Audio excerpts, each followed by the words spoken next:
জাহান্নামে যাওয়ার অনেকগুলো কারণ আছে, তার ভিতরে অন্যতম একটা কারণ হলো এতিম মিসকিনদের খাদ্য না দেওয়া, অর্থাৎ এতিম মিসকিনদের হক আদায় না করা।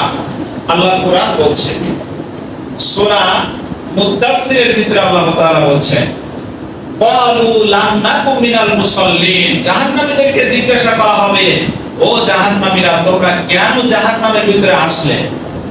জাহান্নামীরা বলবে, লাম নাকু মিনাল মুসাল্লিন, আমরা মুসল্লি ছিলাম না। কি ছিলাম না? মুসল্লি ছিলাম না।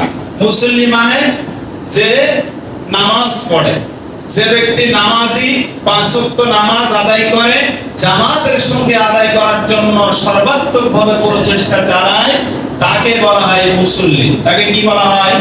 মুসল্লি। আল্লাহর কোরআন বলছে, সূরা মুদাসসিরের ভিতরে বলছেন আল্লাহ তাআলা, লাম নাকু মিনাল মুসাল্লিন। জাহান্নামীরা বলবে আমরা মুসল্লি ছিলাম না। কি ছিলাম না?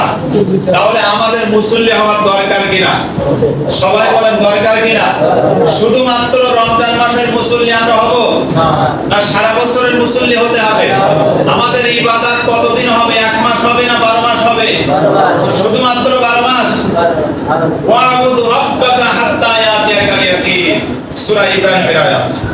ওয়া'বুদ রাব্বাকা হাত্তা ইয়াতিয়াকাল ইয়াকিন। কতদিন পর্যন্ত তোমরা ইবাদত করো?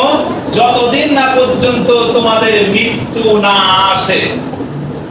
যতদিন না পর্যন্ত মৃত্যু না আসে ততদিন পর্যন্ত ইবাদত করতে হবে, ততদিন পর্যন্ত মুসল্লি থাকতে হবে। আমরা কি রাজি আছি সবাই?